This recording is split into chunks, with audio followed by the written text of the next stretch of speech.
ఎమోషన్ని కూడా జోడించి మరి అలాంటప్పుడు ఇక్కడికి విచ్చేసినటువంటి మన బ్రహ్మానందం గారి ఒక్కసారి పిక్చర్స్ చూద్దామా? అంటే ముందుగా రాజా గౌతమ్తో మొదలు పెడదాం. రాజా గౌతమ్ కూర్చోండి. గౌతమ్, ఫస్ట్ మీ తాతగారి ఫొటోస్ చూద్దామా?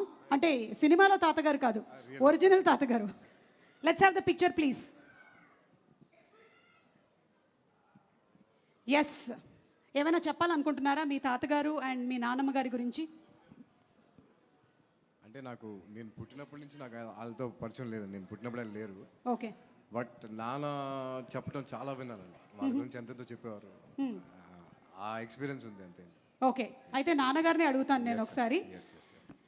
బ్రహ్మానందం గారు, ఒకసారి మీ అమ్మగారు నాన్నగారి గురించి జస్ట్ అంటే. అమ్మా నాన్నల గురించి చెప్పటం అంటే దేవుడి గురించి చెప్పినట్టే ఒకటి. పైగా మా అమ్మా నాన్నలు మామూలు అమ్మా నాన్నలు కాదు. ఒకవైపు పేదరికం, ఒకవైపు పెద్దరికం పంచుపుట్టినటువంటి అమ్మా నాన్నలు. వాళ్ళు నా తల్లిదండ్రులని చెప్పుకోవడానికి, నా జీవితాన్ని ఒక మార్గం వైపు నడిపించడానికి మా నాన్న చెప్పిన మాట ఒక్కటే ఒకటి గుర్తుంది, ఇప్పటికీ చెప్పాలనిపిస్తుంది. ఎక్కడైనా చెప్తుంటాను కూడా, నాన్న నీకంటే నేను ఎక్కువ చదువుకోలేదురా, కానీ నాకు తెలిసిన విషయం ఒకటి చెప్తాను.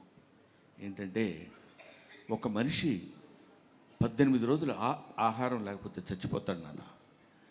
కానీ 17 రోజుల వరకు don't stretch your hand to anybody. On 18th day నువ్వు ఎవరినైనా అడిగి తెచ్చుకోవచ్చు. అప్పటి వరకు అడగొద్దు, లేకపోతే ఈ 17 రోజులు చచ్చిపోతున్నట్టే ఉంటుంది నాన్న అని చెప్పాడు. స్టిల్ ఇవాళ వరకు ఎవరు నా జీవితంలో లెక్చరర్గా చేసిన దగ్గర నుంచి ఇప్పటి వరకు నేను అప్పు చేసి కానీ, అప్పు ఎప్పుడు తీరుస్తారని ఎవరిని అడగటం కానీ నాకు తెలియదు. అది మా నాన్న అమ్మ నాకు నేర్పినటువంటి ఒక అద్భుతమైన పాఠాలు. ఎన్నో పాఠాల్లో ఇదొక పాఠం. Thank you so much Brahmanandam గారు. రాజా గౌతమ్ గారి తాతగారిని అలాగే నానమ్మని చూసాము. మరి ఇప్పుడు ఒక్కసారి మనము బ్రహ్మానందం గారి మనవడిని మనవరాలని చూద్దామా? ఒరిజినల్, సినిమాలో కాదు. ఎక్కడ పిక్చర్ ప్లీజ్. అంటే గౌతమ్ వాళ్ళ పిల్లల తాతగారు. సార్, ఈ లైఫ్ ఎలా ఉంది సార్? మొన్ననే డిస్కస్ చేసాం మనం ఈ విషయం. వాళ్ళు చాలా మొహమాటం లేకుండా కొన్ని విషయాలు చెప్తారంట. ఏం చెప్తారు సార్? గుర్తుపెట్టుకున్నావా? బాగా గుర్తుపెట్టుకున్నాను సార్. ఇట్లాంటి బాగా గుర్తుంటాయి సుమా. అబ్బా సార్, ఒక్కసారి ఈ రోజు చిరంజీవి గారి ముందు చిరంజీవి గారికి చెప్పకుండా ఆయనకి